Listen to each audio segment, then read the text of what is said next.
በኢየሱስ ክርስቶስ ሰላም ላችኋለሁ። እንደምን ከረማችሁ? እዚህ ሰዓት ላይ ለዚህ ቀን እግዚአብሔር ዘንድ የታዘዘ በረከት አለ። ለዚህ ቀን የታዘዘ ህይወት አለ። ስንሰበሰብኛ የምንካፈለው ፕሮግራም ሳይሆን ህይወትና በረከት ነው። እግዚአብሔር ይመስገን። በቀጥታ በልቤ ውስጥ የተቀመጠውን እግዚአብሔር ሐሳብ አካፍላችኋለሁ። ዛሬ የምናገርበት የመልእክት ርዕስ አጠር አድርጌ እግዚአብሔር ቃል እናገርና ከዛ በኋላ ወደ ጸሎት ነው የምንሄደው። ቶሎ ብላችሁ የማቴዎስ ወንጌል ምዕራፍ 9 ላይ እናወጣለን።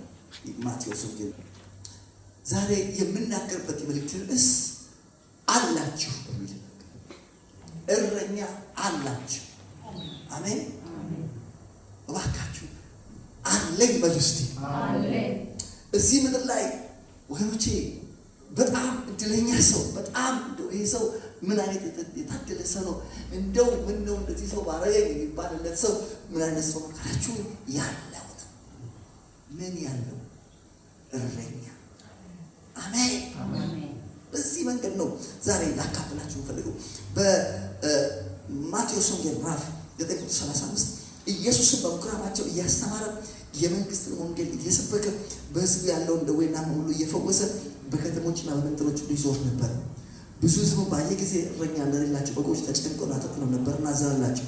በዚያን ጊዜ ደቀ መዛሙርቱ መከሩ ብዙ ነው፣ ሥራተኞች ግን ጥቂቶች ናቸው። እንግዲህ የመከሩን ጌታ ወደ መከሩ ሥራተኞች ሊልክ ለምን ዋላቸው?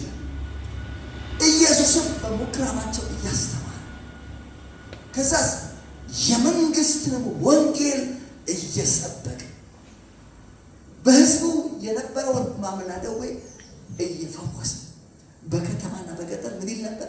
ይዞር ነበር። እየዞረ ያለ ድንገት ቀና ብሎ ሲመለከት ብዙ ሕዝብ አየ እና ማለት ሕዝብ ሁሉ ይላል እረኛ እንደሌላቸው በጎች ተጥለው እና ተጨንቀው ባየ ጊዜ አዘነላቸው። ወገኖቼ የሚታዘዝለት ሰው ምን አይነት ሰው ካላችሁ እረኛ የሌለው ነው። ዛሬ ይበላችሁ እናንተ ማንም ከንፈር ይመጥላችሁ የሚያዝንላችሁ ሳትሆኑ እናንተ እረኛ ያላችሁ ናችሁ። እረኛ ያለው ሰው ማንም ከንፈር ሊመጥለት አያስፈልግም። ዛሬ ይበላችሁ አላችሁ።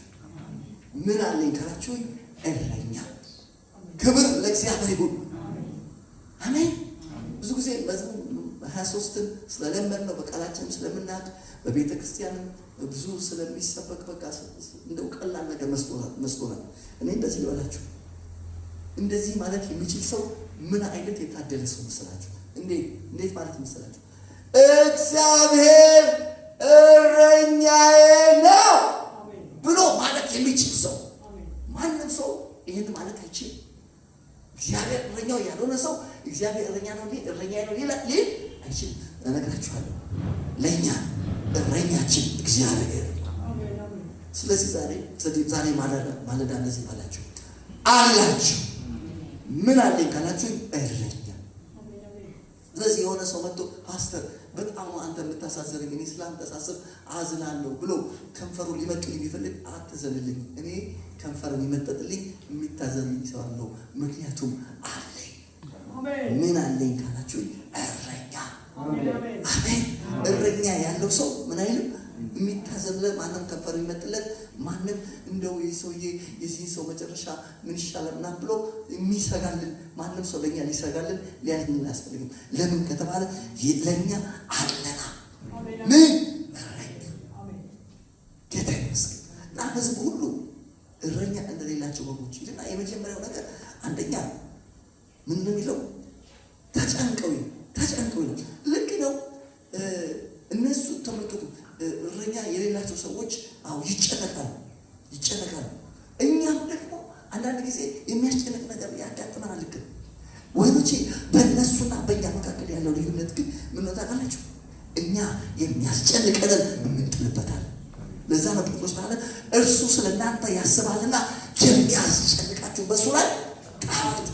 ክብር ለእግዚአብሔር ይሁን። ዛሬ በዚህ ቤት ውስጥ ጭንቀታችሁን ጥላችሁ ትወጣላችሁ። ጳውሎስም ለፊልጵስዩስ ሰዎች ያስነስ ነገር ትታላችሁ። በጸሎትና በምልጃ ከምስጋና ጋር ልመናችሁን አስታውቁ እንጂ በአንዳች አትጨነቁ።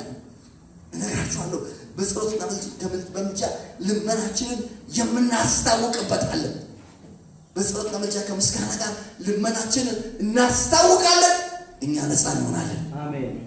ጌታ ይመስገን። አሜን። ህዝብ ሁሉ እረኛ እንደሌላቸው በጎች ተጨንቁ ይላል። ቀጥሎ ደግሞ ተጥለው ይላል። ዛሬ እኔ ምሳሌ ልንገራችሁ። እኛ የተጣልን አይደለም። አሜን። ዳዊት ማለት በመዝሙር 51 ላይ ከፊት ምን አትበል አትጣለኝ። እኛ ማናሳዝን ምስኪን አይደለንም ስንል ምንድነው እንደው ማታሳስኑበት ምክንያት ማንም ምስኪን አይደለንም የምትሉበት ምክንያት ምንድነው ብለው ሰዎች ቢጠይቁን መልሱ መሰላችሁ ከፊቱ አልተጣለም። በፊቱ ነው ያለነው። በእግዚአብሔር ፊት ያለ ሰው ምስኪን አይደለም፣ አንገት የሚደፋ አይደለም፣ የሚጨነቅ አይደለም፣ ግራ የሚገባ አይደለም። ለክርስቶስ ሕይወታችሁ ከሰጣችሁበት ጊዜ ጀምሮ እነግራችኋለሁ ያላችሁት በእግዚአብሔር ፊት ነው። አሜን። አንዳንዶቻችሁ በእግዚአብሔር ፊት መሆን የሚባለው ነገር እንደው ቀላል የሚመስላችሁ ሰዎች ካላችሁ ከብሉይ ኪዳን አባቶች ማወቅ ትችላላችሁ። በእግዚአብሔር ፊት መሆን በጣም ውድና ክቡር እንደሆነ ማወቅ ከፈለጋችሁ ከኤልያስ ለምን አትማሩ? ኤልያስ ከአካብ ጋር ሲወራረድ ምንድን ነው ያለው ለአካብ? በፊቱ የቆምኩትን ሕያው እግዚአብሔር ነው ከአፌ ቃል በቀር በእነዚህ ዓመታት ውስጥ በእስራኤል ጠልና ዝናብ አይሆንም። ምን ማለት ነው? ኤልያስ የተመካው በእግዚአብሔር ፊት ምን ማለቱ ነው? በመቆም ነው። ዛሬ ነገራችሁ እኔና እናንተ በእግዚአብሔር ፊት ቆመናል። ክብር ለእግዚአብሔር ይሁን። ከአብርሃም ስለምን አትማሩ? አብርሃም ለልጁ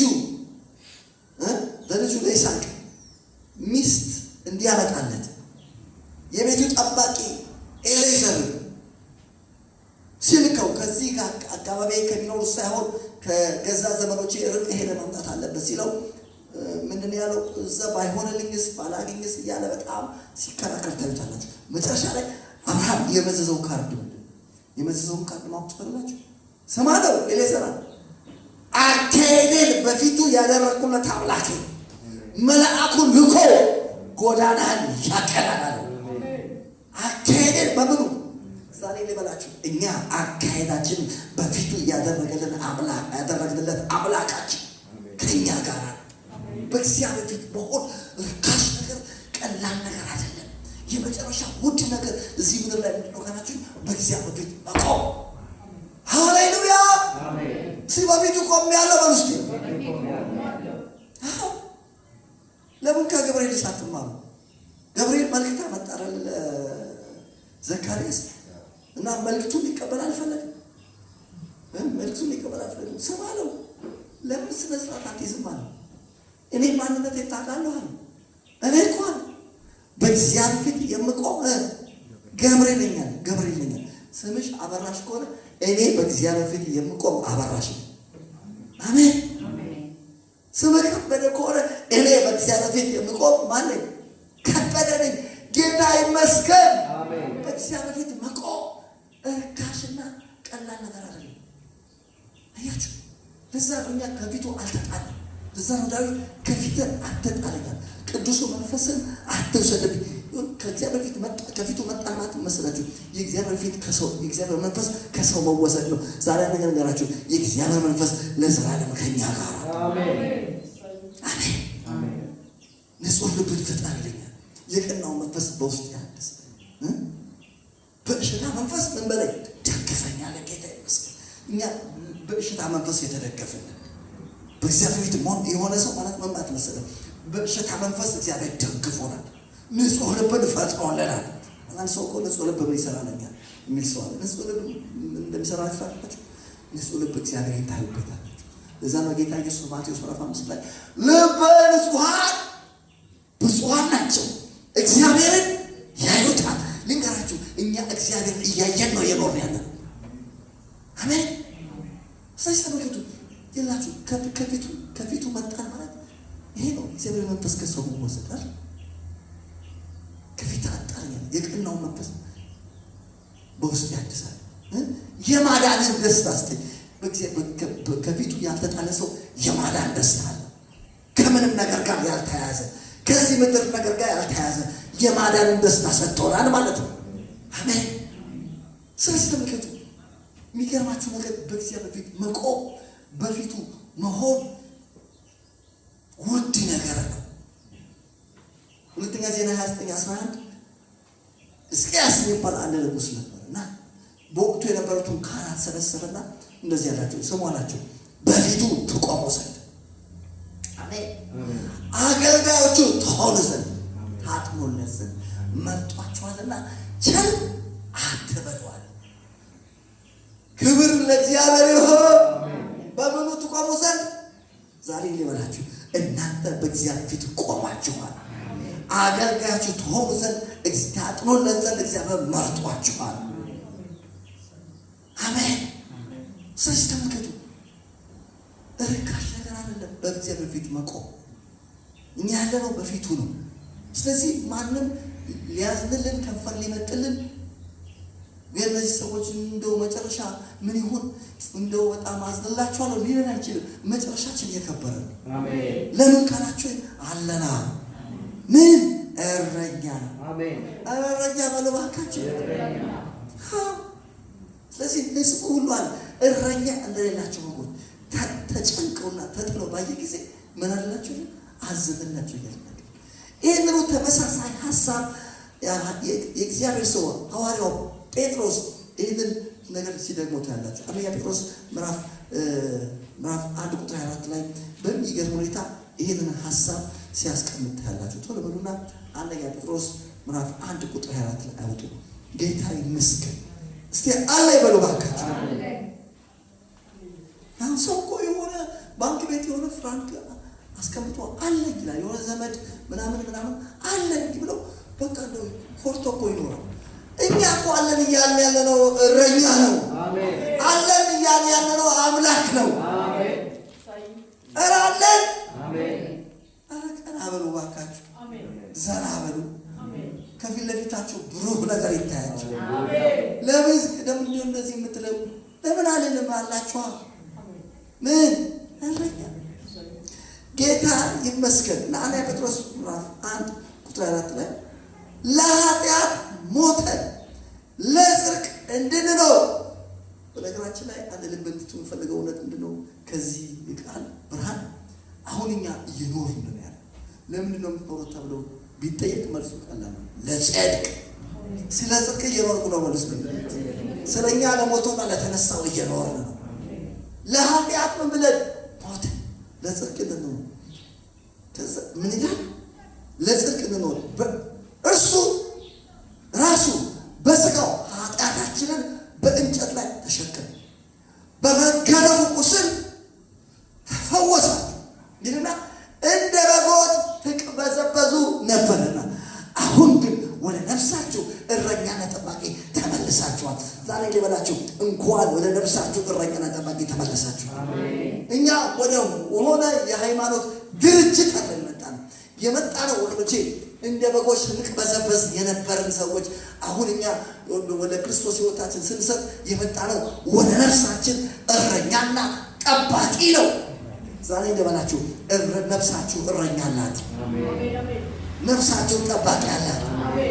አሜን። በክርስቶስ ሳይሆን በፊትስ እንዴት ነበር ሲባል እንደ በጎች ትቅበዘበዙ። ንገራችሁ እኛ እንደ በጎች ምንቅበዘበዛለን። እንደ በጎች የመቅበዝበዝ ዘመን አልፏል። ዛሬ በረኛችን ቁጥጥር ስር ነን። ትዳራችን በረኛችን ቁጥጥር ስር፣ ልጆቻችን በረኛችን ቁጥጥር ስር፣ ዘመናችን በረኛችን ቁጥጥር ስር፣ መውጣት መግባታችን በረኛችን ቁጥጥር ስር፣ አሳሰባችን በረኛችን ቁጥጥር ስር። ጌታ ይመስገን። ልክ ወደ ጌታ እንደመጣሁ አካባቢ የኔ እህት ልክ ክርስቶስን ስቀበል አየችኝና በፊት በጣም ይፈሩ ነበር፣ ይሰቁ ነበር።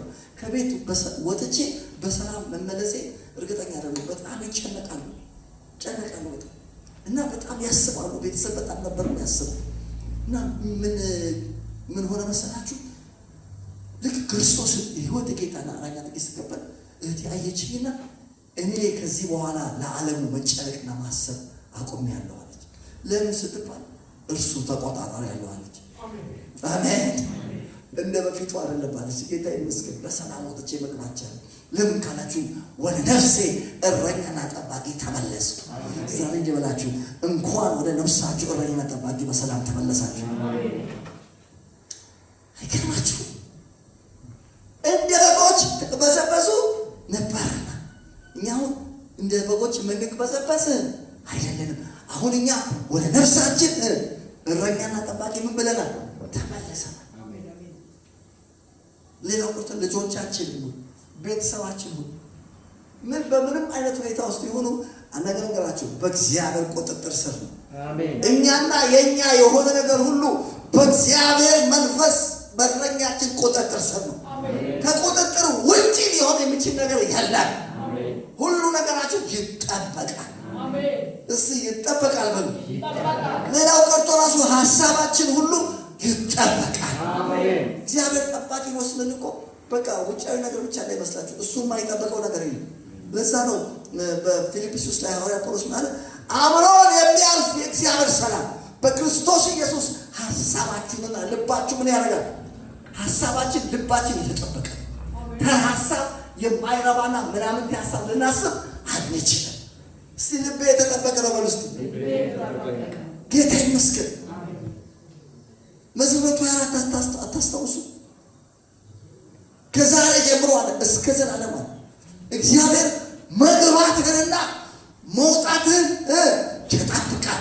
አነገራችሁ መግባታችን መውጣታችን የተጠበቀ ነው። በሰላም ትወጣለህ፣ በሰላም ትገባለህ።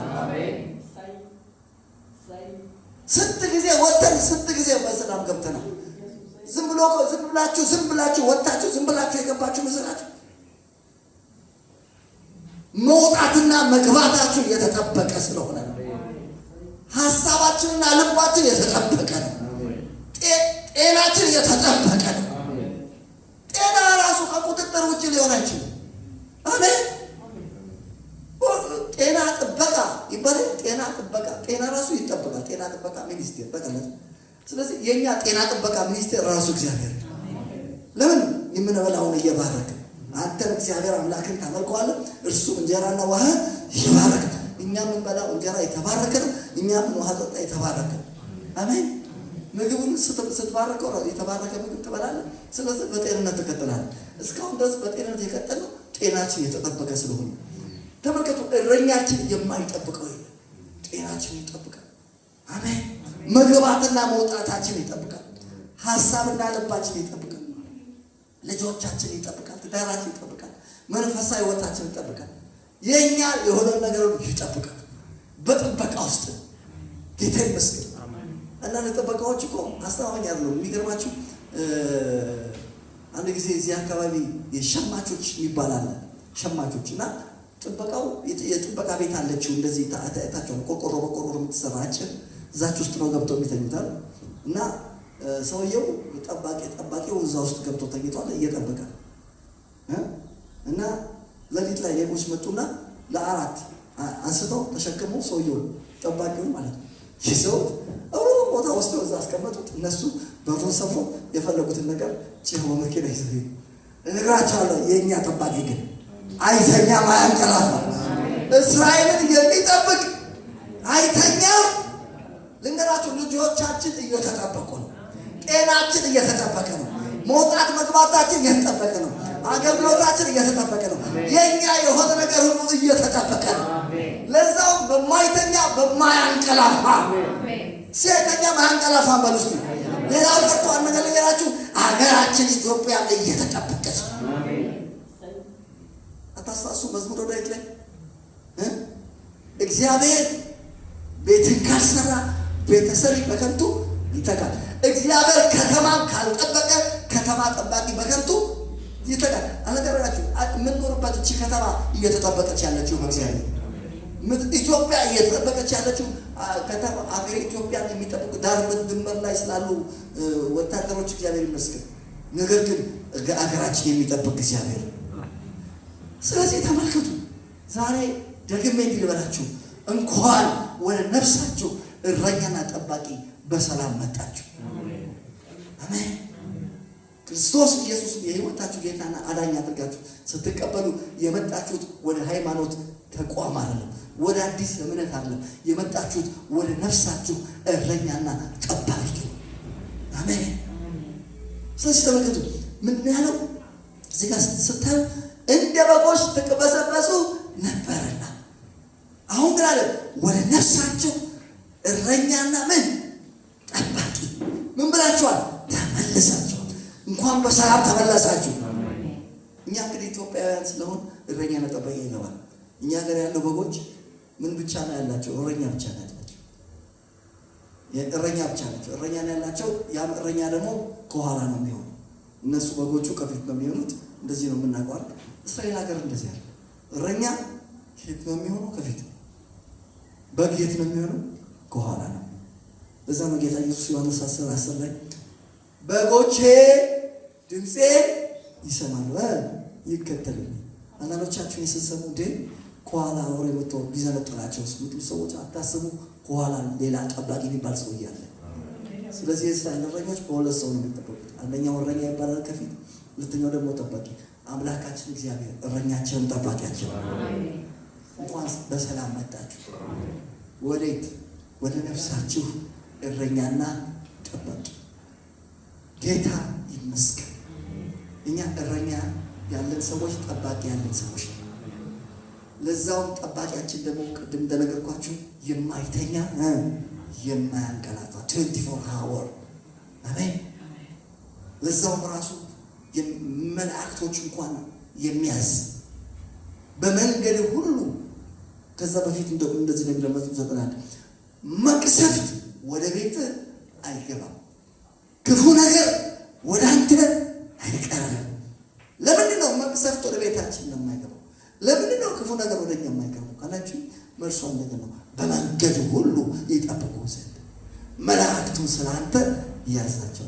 አነገር ነገራቸው። እኛ በመንገዳችን ሁሉ በመላእክት ተጠብቀን ነው የምንሄደው።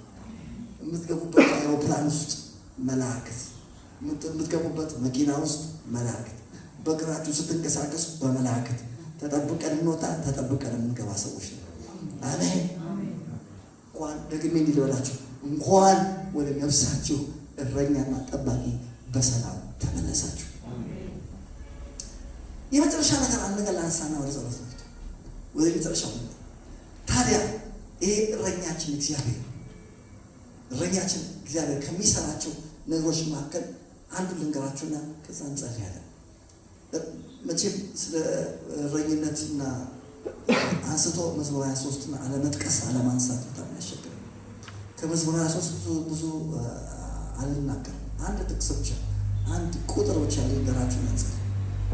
መዝሙር 23 ቁጥር 3 ብቻ የእረኛ ዋና ስራ ነፍስ መመለስ።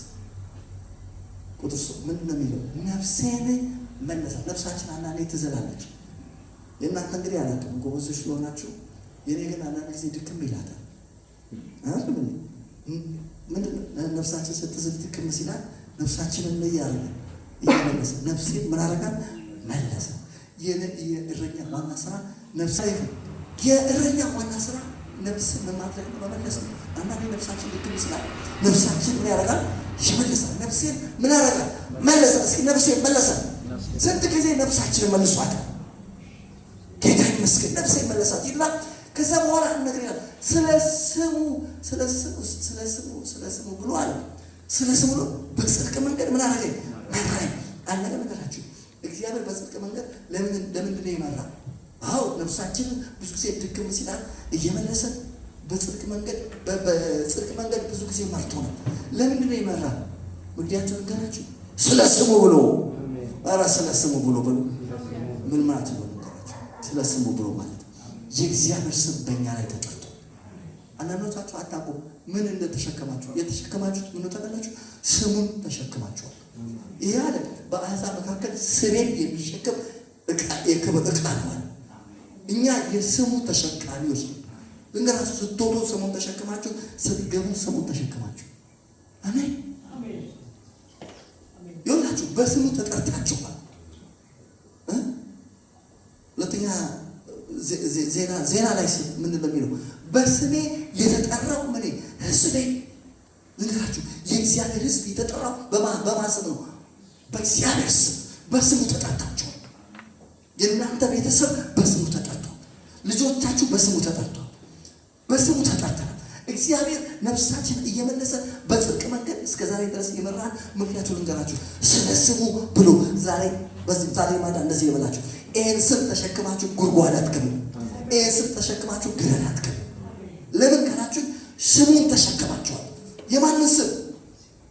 እስቲ ስሙን ተሸክም ያለው ብለስ ጌታ ይመስገን። ስለ ስም ማለት በደንብ እንደዚህ አድርጌ ላበራራላችሁ። እንደው አይሁንባችሁና ሳምሰንግ ስልክ ሄዳችሁ ከካምፓኒ በ100,000 ብር ብትገዙ እና አይሁንባችሁ ብያለሁ። በሁለተኛው ቀን ባይሰራ ቢበላሽ ምንድን ነው የምታደርጉት? ታውቃላችሁ? ወዲያው ሮጣችሁ የት ነው የምትሄዱት? ወደ ካምፓኒ። ይህን ካምፓኒ 100,000 ብር ገዛሁት ከእናንተ ከትላንትና ወዲያ ይኸው 3 ቀን ነው አልሰራም ብላችሁ ገና ለጥበቃው ስትነግሩት ጥበቃው በጣም ይደነግጣል። ለምን? ስለ ስሙ ብሎ ሳምሰንግ እንደዚህ መዋረድ የለበትም። በ3 ቀን የማይሰራ ስልክ ነው ተብሎማ የሳምሰንግ ስልክ መጥፋት የለበትም ብሎ ቶሎ ይደውል። ኧረ ችግር ተፈጥሯል ኑ ብሎ ኤክስፐርቶች የዛን መጥተው ይሰበሰባሉ። ነጫጭ የለበሱ የሳምሰንግ እንትን ባለሙያዎች ምንድነው ጌታው ምን እንርዳው? ስንት ቀን ነው? ምን ወድቆቦት ነው? ምንድነው ችግሩ? የኛ ስልክማ ሳምሰንግማ እንደዛ አይሆንም። በ3 ቀን ይበላሽ አይደለም። የኛ ስልክ በጣም የታወቀ ዝናው ይወጣ ነው። አሁን ምንድነው የምንረዳው? ግድ የለም ይሄንን አምጡትና ሌላ አዲስ እንሰጥዎታለን። ሰዎቹ ምን ያንቀጠቅጣቸዋል? ይሄ ሁሉ ከበባ ምንድነው? ለምንድነው እናንተ የተከባከባችሁ ሲባሉ ምክንያቱ ነው ስለሰማቸው ብለው። እባካችሁ የእግዚአብሔር ስም በእናንተ ላይ ተጠርቷል። እግዚአብሔር ስለ ስሙ ብሎ ይሰራል። አሜን። ስለ ስሙ ብሎ ሁለተኛ በዘዳግም 28:10 በጣም ደስ ይለኛል።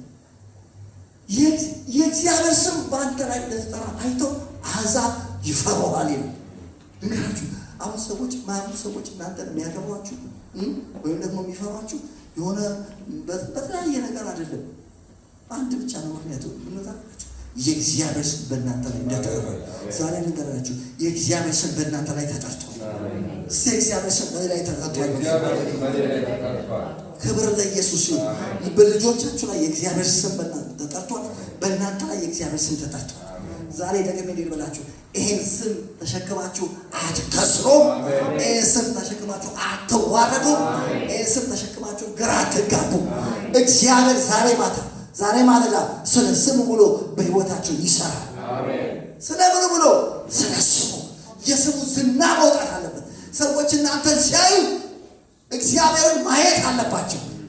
አሜን። እግዚአብሔር የባረካቸው ትውልድ ናቸው። እግዚአብሔር ከነሱ ጋር ነው። ምነው እንደነሱ መሆን ይሻለኛል ብለው ወደ እናንተ እንዲመጡ የሚያደርግ ነገር ነው እግዚአብሔር መስራት የሚፈልገው።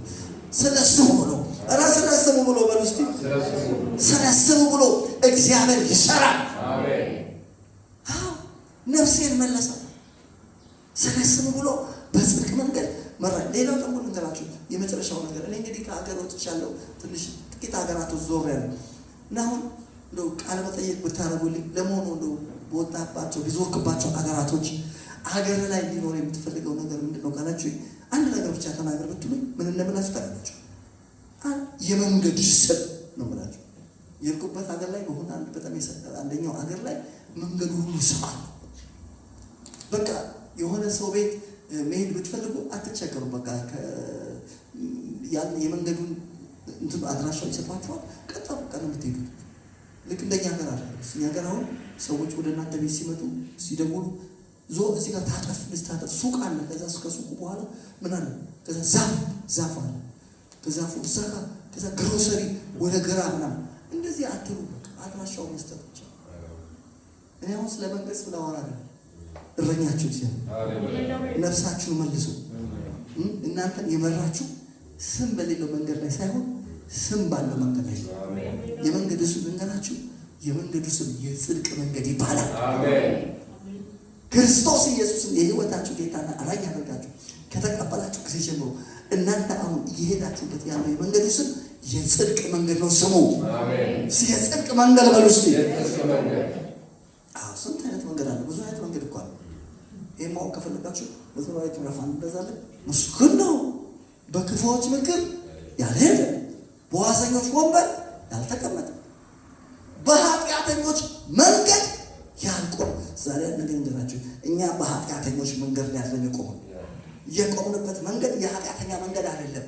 የመንገዱ ስም የጽድቅ መንገድ ነው። አሜን። የጽድቅ መንገድ በሉስት ሮሜ ምዕራፍ 1 ላይ እንደዛ እኮ ነው።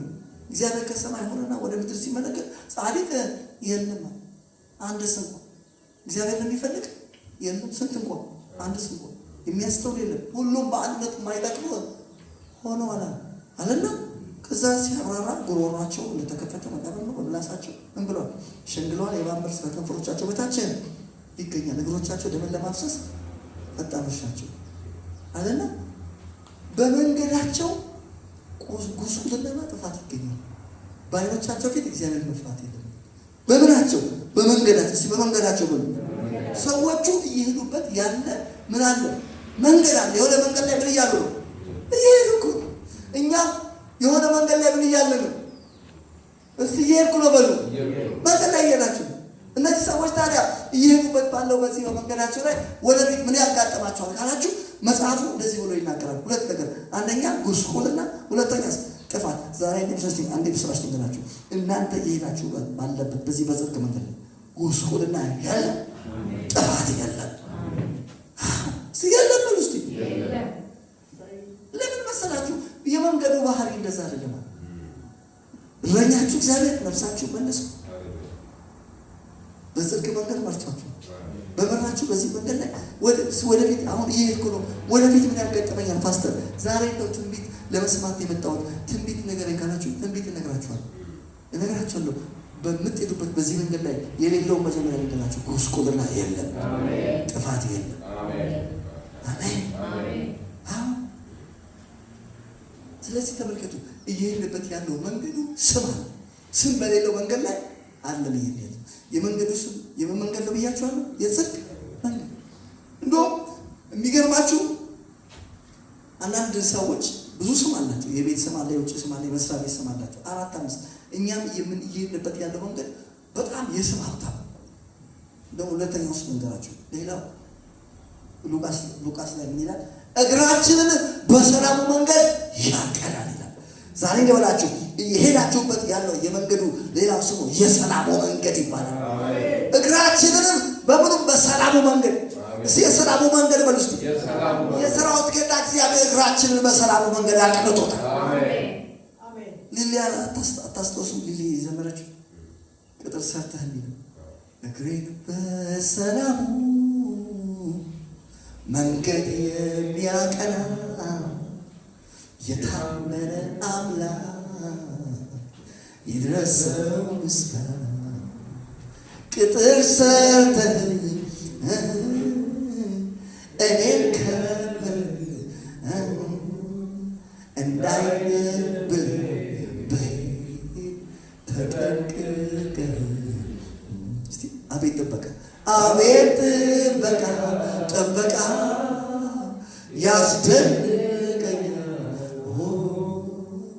ከክፉ ሁሉ አድነኛል።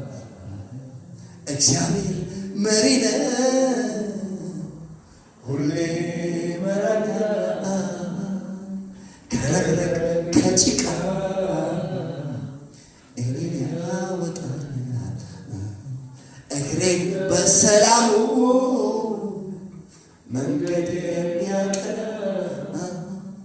የታመነ አምላክ ይድረሰው ምስጋና። ጌታ ይመስገን። እየሄዳችሁበት ያለው የመንገዱ ስም የሰላሙ መንገድ ይባላል። ወደፊት ምን ያጋጥመኛል ካላችሁ የሚያጋጥማችሁ ሰላም ነው።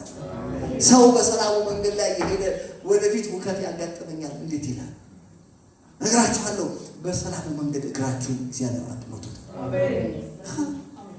ሌላስ በጣም እኮ የሄድንበት ያለው መንገድ በጣም የስም ሀብታም። ሌላስ ካላችሁ ሌላው ምን መሰላችሁ? የእውነት መንገድ። እስቲ የእውነት መንገድ በሉ። ለክርስቶስ ሕይወታችሁን ከሰጣችሁበት ጊዜ ጀምሮ እናንተ እየሄዳችሁበት ያለው የመንገዱ ስም ደግሜ እነግራችኋለሁ፣ የእውነት መንገድ ይባላል። የእውነት መንገድ ነው። ጌታ ይመስገን። አንድ ጥቅስ አንብቤ በቀጥታ ወደ ጸሎት እንገባለን። አሜን። ታዲያ እረኛችን እግዚአብሔር ነፍሳችን መንጭ በጽድቅ መንገድ መርቶ በመራን በዛ መንገድ ላይ ምን እያልን ይሄድ እና በዚህ መንገድ ላይ ምን እንዳለ በምሳሌ ምዕራፍ 12 ቁጥር 28 ላይ እናወጣና ከዛ በኋላ እንጸልያለን። ምሳሌ 12:28 ቶሎ ጌታ የተመሰገነ ይሁን። ምሳሌ 12:28 ምንድን ነው የሚለው? ደርሳችኋል?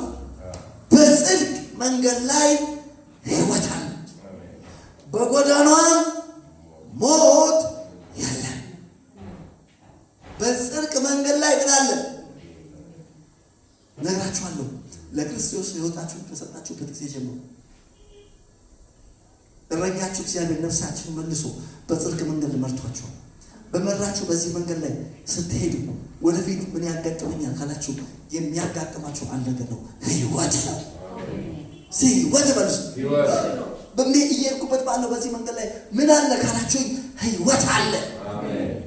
አሁን የሆነ ሱቅ ሄዳችሁ ባለ ሱቅ ፓስታ አለ ስትሉት አለ ይላችኋል። ያለው ይሰጣችኋል። ልክ እንደዚህ የጽድቅ መንገድ እንደ ባለ ሱቅ ይሆናል። የጽድቅ መንገድ እንደ ሱቅ ነጋዴ ተመልከቷል። የጽድቅ መንገድ ጌታ ይመስገን። አሁን እየሄድኩበት ባለው የጽድቅ መንገድ ላይ ምንድን ነው ሕይወት አለ ስትላችሁ በደልላችሁ አለ። ኧረ እባካችሁ አለ። እነግራችኋለሁ ከዚህ ቀን በኋላ ኢየሱስ ካልመጣ ወይ እኛ ወደ ጌታ ካልሄድን ከፊት ለፊታችን ያለው ዛሬ እነግራችኋለሁ ሕይወት ነው። ከፊት ለፊታችን ያለው ከፍታ ነው። ከፊት ለፊታችን ያለው ልምላሜ ነው። ከፊት ለፊታችን ያለው እረፍት ነው። ከፊት ለፊታችን ያለው ቅባት ነው። ከፊት ለፊታችን ያለው ምሕረትና ቸርነት ነው። አሜን። በጽድቅ መንገድ ላይ ሕይወት አለ።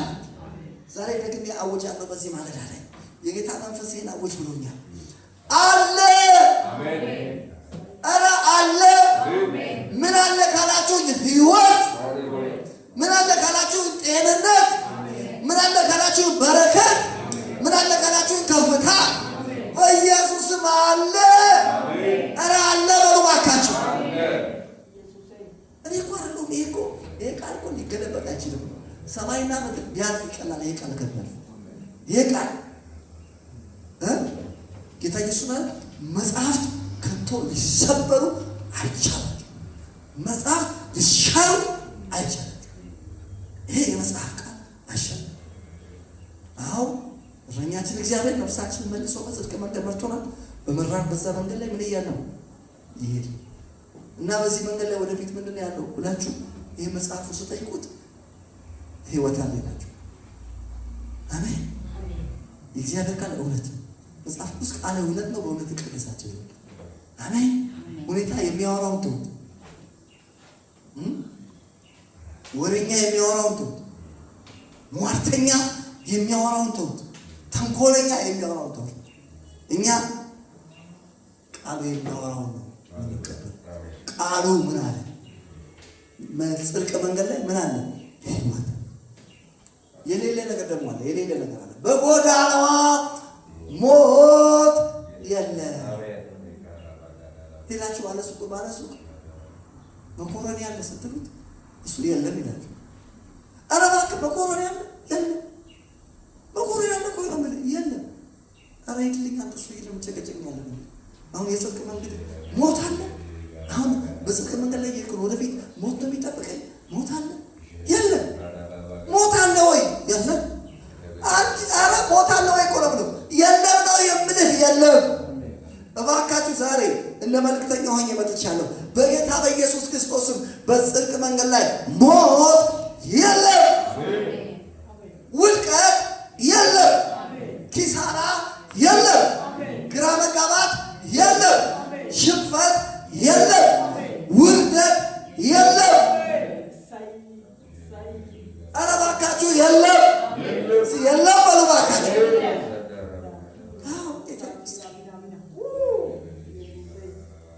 ጌታ ይመስገን። እንግዲህ ይሄን ቃል እየተናገርኩ አንዳንዶቻችሁ ውስጥ ጥያቄ ሊነሳ ይችላል። አዎ እረኛዬ እግዚአብሔር ነው። እረኛ እግዚአብሔር ነፍሴን መልሶ ስለ ስሙ ብሎ በጽድቅ መንገድ መርቶኛል። እየሄድኩበት ባለኝ በዚህ መንገድ ላይ ደግሞ ያለው ህይወት ነው እንጂ ሞት የለም። ግን ያጋጠመኝ ሞት የሚመስሉ ነገሮች አሉ። በህይወቴ በቤተሰቤ ያጋጠሙ ነገሮች አሉ። እነዛን ምን እንዴት አድርገህ ነው የምታስረዳው? ለዛ ነገር መልስ አለ ወይ ፓስተር ካላችሁ፣ አዎ አለ መልስ። እርሳለ ያጋጠማችሁ ሰዎች ያጋጠማችሁ በህይወታችሁ ያጋጠማችሁ ሞት የሚመስሉ ነገሮች አጋጥሟችኋል? እንግዲያስ መልሱ ምንድናቸው? እነዛ ያጋጠማችሁ ማንኛውም ሞቶች፣ ያጋጠማችሁ በሽታ፣ ያጋጠማችሁ ጭንቀት፣ ያጋጠማችሁ ውርደት፣ አጋጠመኝ የምትሉት ከመንገዱ ባህሪ ውጭ አጋጠመኝ የምትሉት ነገር እሱ ስሙ ነግራችኋለሁ። እሱ የጨረቃ ቤት ነው። ሁለተኛ ስሙ ነገራችሁ ህገወጥ ግንባታ ነው። ማን የገነባው ካላችሁ ዲያብሎስ ነው። ታዲያ ምሻ ይፈርሳል። ህገወጥ ግንባታ ይፈርሳል። መንግስት ህገወጥ ግንባታ ሲያይ ምን ነው የሚያደርገው? እንትን የለውም፣ ካርታ የለውም፣ የአየር ካርታ የለውም።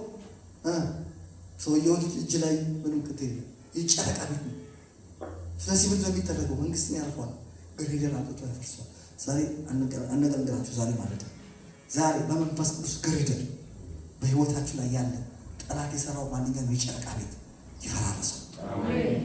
በሽታ ይፈራረሳል። ውድቀት ይፈራረሳል። ኪሳራ ይፈራረሳል። ሞት ይፈራረሳል።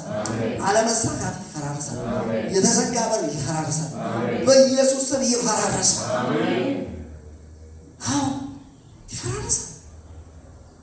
አዎ ለምን መሰላችሁ? ህጋዊ ሰነድ የለውም። ሰነድ አልባ ነው። ያ ከእናንተ ጋር ያለው ይህ በሽታ ሰነድ አልባ ነው። ለምን ካላችሁ ኢየሱስ ክርስቶስ በኢሳይያስ ምዕራፍ 53 ላይ በእርሱ ቁስል ምን ብላችኋል? ተፈውሳችኋል የሚል ሰነድ አለ። አሜን።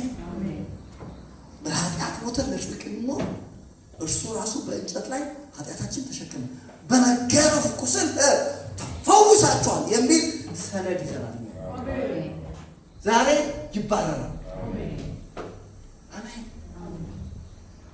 ምንድን ነው በህይወታችሁ ያጋጠማችሁ? ህገወጥ ግንባታ እነግራችኋለሁ። ያንን የገነባው እግዚአብሔር አይደለም። እግዚአብሔር መልካምና መልካም ብቻ ነው። እግዚአብሔር ብርሃን ብቻ ነው። እግዚአብሔር ብርሃን ነው። በሉ የጠላትን ስራ አንዳንዱ ወደ እግዚአብሔር ጋር ያላክካል። ጠላት ነው የሰራው። አፈሙዝን ወደ ጠላት አዙት። አሜን። ክብር ለእግዚአብሔር ነው። ስለዚህ ይህንን ማወቅ አለባቸው። እግዚአብሔር በሽታ የለው። እግዚአብሔር ውድቀት የለው። እግዚአብሔር ጭንቀት ኪሳራ የለው። እነዚያን ነገሮች አጋጠሙ ካላችሁ ያን የሰራው ጠላት ነው። ለዛ ነው እኛ መልካም ዘር ነበር የዘራ ነው። ማን ነው ደግሞ እንክርዳዱ ከየት መጣ ሲባል ጠላት ዘረዋል። በሽታን ጠላት ሰይጣን ነው የሚዘራው። ክፉ ባህሪን የሚዘራው ሰይጣን ነው። እግዚአብሔር ክፉ ባህሪ የለው። የለውም። በምስ የመስራች አለ። በጠላት ኃይል ሁሉ ላይ ግን ስልጣን አላችሁ። ዛሬ ስልጣናችሁን ተጠቀሙ። ከጽዮን የኃይልን በትር እግዚአብሔር ልኮላችሁ። ከጽዮን የኃይልን በትር ይልክላል። አንተም በጠላቶች መካከል ወንበር ግዛ። ልንገራችሁ፣ በጠላቶቻችሁ መካከል መግዛት የምትችሉት በትር ይችላል። በትር ይችላል ያለ በልስ ምን ትጮህብኛለህ አለ ሙሴ። ይጮህ ይኸው ከኋላ ፈርዖን እየመጣ ነው። ከፊት ለፊት ደግሞ ምን አለ? ባህር አለ። ምን ትላለህ? እጅ ላይ ያለውን በትር ከፋለው አላለ። ዛሬ ንገራችሁ፣ አንዳንዶቻችሁ እየጮኻችሁ ነው ያላችሁ። እጃችሁ ላይ ባለው በትር ክፈሉት። እጃችሁ ላይ በትር አለ። የምን በትር ነው እጄ ላይ ያለው ካላችሁ የኃይል በትር በልምምድ አይደለም። የኃይል በትር ኃይል በትር በልስ የኃይል በትር እጄ ላይ አለ። በሽታ ይመታል እና የኃይል በትር ከጽዮን ልኮልናል እና ምን ያደርግልኛል? ይሄ አይጥልከን በጠላቶች መካከል ግዛት ያለነው በጠላቶቻችን መካከል ያለነው በጠላት ግዛት። ጠላት አንዳንድ የሰራቸው ነገሮች ሊኖሩ ይችላሉ፣ ግን ምን እናደርጋለን? እንገዛለን። ለዛ ነው ለጌታ ኢየሱስ በሉቃስ ላይ ምን ብሎ ተናገረ? እባብና ጊንጡን ትረግጡ ዘንድ በጠላት ኃይል ሁሉ ላይ ስልጣንን ኃይልን ሰጥቻችኋለሁ። እየተበጠና ተጠቀመበት። የሰራዊት ጌታ እግዚአብሔር ለቤተ ክርስቲያን ኃይልን ስልጣንን ሰጥቷል።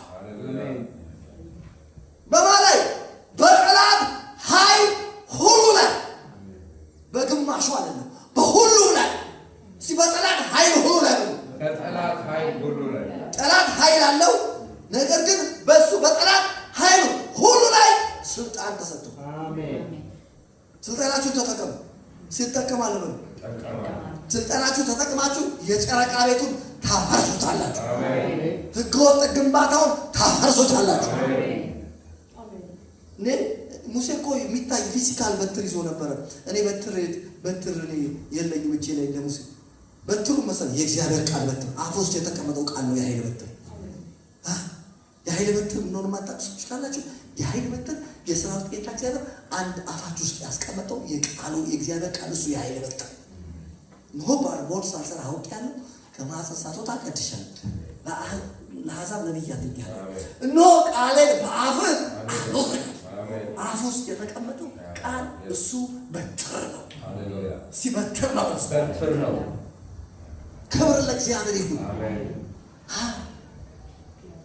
እግዚአብሔር ሆይ እና ይሄ አፌ ውስጥ ያስቀመጠው ይሄ ቃል ምን ያደርግልኝ? ምን ላደርግብህ ነው? ታፈርስና ታጠፋና ትገለብጥ። መገድ ዛሬ በሽታ ይገለበጣል። ሟርተኛ ሟርት ይገለበጣል። ድግምት ይገለበጣል። እስኪ ይገለበጣል በሉ። ታጠፋና ትገለብጥ ዘንድ እነግራቸዋለሁ። ዛሬ ማንኛውም ህገወጥ ግንባታ ይጠፋል። እስኪ አጠፋዋለሁ። እስራኤል ሆይ ምስጉን ነህ ይላል። ጠላቶችን ይገዙላል፣ አንተም ከፍታቸውን ትረግጣለህ። ዛሬ በጌታ በኢየሱስ በዚህ ቤት ውስጥ የጠላት ከፍታ ይረገጣል። የኤችአይቪ ከፍታ ይረገጣል። የካንሰር ከፍታ ይረገጣል። የደም ብዛት ከፍታ ይረገጣል። የስኳር በሽታ ከፍታ ይረገጣል። የድህነት ከፍታ ይረገጣል። ከፍታውን እንረግጠዋለን። አንተ ከፍታው ምን ታደርጋለህ? ተረግጥ። ክብር ለእግዚአብሔር። ሲረገጣል ይረገጣል። ስለዚህ በእጃችሁ ያለውን ወቁ። የጨረቃ ቤትና ህገወጥ ግንባታ የሚያስጨንቀን የምንፈራና የምንደነግጥ ሰዎች አይደለም። ዛሬ ምንም ልበላችሁ፣ በእናንተ ላይ የተሰራ መሳሪያ አይከናወንም፣ አይሳካም። በእስራኤል ላይ ሟርት ምን አይልም፣ አይሰራም። በእስራኤል ላይ ሟርት አይሰራም፣ መተት አይሰራም፣ የጠላት ስራ አይሰራም። ሳይሰራ ነው ይከሽፋል። ዛሬ በኢየሱስ ስም ይከሽፋል። የሚከሽፍ ነገር አለ። ይከሽፋል ብለዋል። ጌታ ይመስገን። ለዛ ነው ሐዋርያ ጳውሎስ በሁለተኛ ቆሮንቶስ ምዕራፍ 10 ቁጥር 4 ላይ ምን አለ?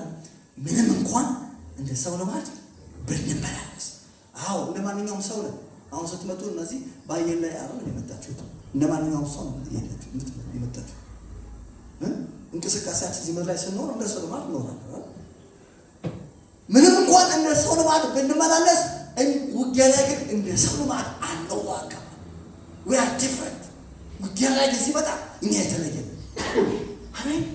አነገራችሁ ሲዋጋ ነው እንደ ሰው ልማድ ምን አንልም፣ አንዋጋም።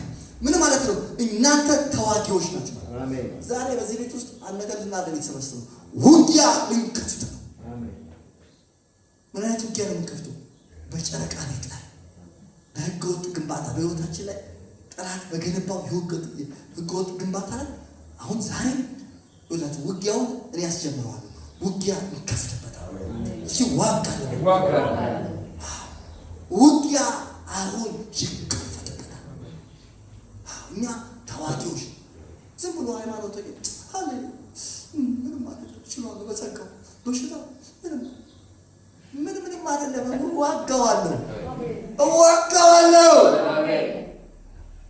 ዋጋዋለሁ ዞር በለዋለሁ። ስርዓት ያዝለዋለሁ። ሲዋጋዋለሁ በሉ። እባካችሁ አምላካችሁ ተዋጊ እንደሆነ እናንተም ተዋጊዎች እንደሆነ ማለት እግዚአብሔር ተዋጊ ከሆነ አንተም ተዋጊ አለበት። እንግዲህ እንዴት እግዚአብሔር ተዋጊ ከሆነ አንቺ ደግሞ ምንድነው ተዋጊ? ዝንገራችሁ ይሄ የምዕመን ስብሰባ አይደለም። ይሄ ዝንገራችሁ የተዋጊዎች ስብሰባ ነው። ዛሬ እዚህ በዚህ ማለት እርኩሳ መናፍስት ይረግጣል። እዚህ የተሰበሰበ በሙሉ ተዋጊ ሲተዋጊ ነው ይበሉ። ማወቅ አለባችሁ። ስማችሁን ማንነታችሁን ወቁ። እኔ ወደ ቤተክርስቲያን አባል ነኝ ምናምን አይደለም። ዋሪያ ተዋጊ ናቸው። የምትዋጉበት መሳሪያ የያዛችሁ አሜን። ምንም እንኳን ለሰለማን ብንመላለስ ለሰለማን አንዋጋ። ለምን ሲባል የጦር ዕቃችን ስጋዊ ዛሬ አንገንተራችሁ እናንተ የጦር ዕቃ አላችሁ። ሲያላይ በረዋከት አሁን የቅዱሳን ችግር የቤተ ክርስቲያን ችግራቸው የአማኞች ችግር ነው ታላላችሁ። የጦር ዕቃቸውን አያነሱ፣ የጦር ዕቃቸውን አይለብሱ፣ አይዋጉ። ለዚህ ነው ችግሩ ይሄ ነው። በደርግ ጊዜ ድሮ መንግስት ምን ያደርግ ነበር? ሰዎች ነጋዴዎች፣ ገንዘብ ያላቸው ሀብታም ነጋዴዎች ሄዶ ከመንግስት ክላሽንኮቭ 60 ጥይት 3-4 ካርታና ክላሽንኮቭ አውቶማቲክ ሰራዊቱ የሚታጠቀው ሄዶ ይቀበላሉ ከመንግስት። እና ሄዶ ሲቀበሉ ምን ብለው እንደሚቀበሉ ታውቃላችሁ? የፍቃድ የሚያወጡበት ፍቃድ ራስ መጠበቅ ከዛ መንግስት ይሰጣቸዋል። ድሮ እንደዛ አላቸው ይታጠቁ ነበር። እንደናቸው ራስ መጠበቂያ መሳሪያ እግዚአብሔር ሰጥቷቸዋል። የጥላትን ስራ ማፍረሻ መሳሪያ ሰጥቷቸዋል። እና መንግስት ያንን መሳሪያ ከሰጣቸው በኋላ እነሱ ችግር ደረሰብኝ እንደዚህ ያጋጠመኝ ብሎ ተጠያቂ ማን ነው? እራሳቸው ናቸው። መንግስት ሰጥቷቸዋል። እንደ ማንኛውም ወታደር ማንኛውም የወቅቱ የነበረው ሰራዊት የሚታጠቀው ክላሽንኮቭ 4 ካርታ ጥይት ኦልሞስት ወደ 120 ጥይት እና አውቶማቲክ የሚመተኮስ የሚችል ክላሽንኮቭ ስማርት የሆነ መሳሪያ ሰጥቷቸዋል። እና በተሰጣቸው ነገር መጠቀም የማ ጉዳይ ነው። ዛሬ እንዴት ልበላችሁ እናንተ መሳሪያ ተሰጥቷቸዋል። ዛሬ በጌታ በኢየሱስ መሳሪያው እናነሳለን። ሲያነሳለሁ በልባል ጌታ የተመሰገነ ነው። ለዛ ነው ሐዋርያው ጳውሎስ ለኤፌሶን ሰዎች ኤፌሶን ምዕራፍ 6 ቁጥር 10 ላይ በቀረውስ ወንድሞች ሆይ በጌታና በኃይሉ ችሎት የበረታችሁ ሆኑ፣ የዲያብሎስን ሽንገላ ትቃወሙ ዘንድ ይቻላችሁ የእግዚአብሔርን የጦር ዕቃ አንሱ። መጋደላችን ከስጋና ከደም ጋር አይደለም፣ ካለቆች ነው ከስልጣናት በዚህ ዓለም ከጨለማው ገዥ በሰማያዊ ስፍራ ካሉ ከክፋት መንፈሳዊ ሰራዊት ጋር ዛሬ ማለዳ የክፋት መንፈሳዊ ሰራዊት ጋር አሁን ውጊያ ታደርጋለን። አሁን እንዋጋለን። የጨረቃ ቤት የሰሩትን በእናንተ ላይ የገነቡትን በጤናችሁ ላይ በትዳራችሁ ላይ በሕይወታችሁ ላይ ጠላት የገነባው ዛሬ ነግራችኋለሁ። እንዋጋለን፣ እናፈራርሰዋለን። ሲፈራርሳለን የተባለው መጽሐፉ ያለው አንድ ነገር ነው። በጽድቅ መንገድ ላይ ሕይወት ማለት ነው። በጎዳና ሞት የለም። አሁን አጋጠመኝ የምንለው በሕይወታችን ሞት በሙሉ ለዛ ነገር ኃላፊነቱን የሚወስዱት የክፋት መንፈሳዊ ሰራዊቶች ናቸው። እነሱ ዛሬ ይጠረጋሉ። አሜን። ከግለሰብ ከሕይወታችን ይጠረጋሉ፣ ከቤተሰቦችን ከልጆቻችን ይጠረጋሉ፣ ከምድራችን ይጠረጋሉ። በኢየሱስ ክርስቶስም ይጠረጋሉ። አሜን። እዚህ ይጠረጋሉ ብሎ ማለት ነው። ስለዚህ ምንም እንኳን እንደሰለማን ብንመላለስ እንደሰለማን ነው ማለት የጦር ዕቃችን ስጋዊ አይደለም። ምሽግን ሁሉ ለመሰበር ግን በእግዚአብሔር ፊት ብርቱ ነው። ምናልባት አንዳንዶቻችሁ ቀላል መስላችሁ ሰዎች ካላችሁ በእጃችሁ ላይ ያሉ እነዚህ እግዚአብሔር የሰጣችሁ መሳሪያዎች በእግዚአብሔር ፊት ብርቱዎች ናቸው። ብርቱዎች ናቸው። ደካማ የጦር ዕቃ የለም። በእጃችን የገባው የኢየሱስ ስም መሳሪያችን፣ ጸሎት መሳሪያችን፣ ማንኛውም ቃሉ መሳሪያችን፣ እነዚህ ሁሉ ብርቱ ናቸው። በማፊት በእግዚአብሔር ፊት እና በእግዚአብሔር እውቀት ላይ የሚነሳው ከፍ ያለው የሰውን ሀሳብ ምን እናደርጋለን ይላል መሰላችሁ? እናፈራርሰዋለን።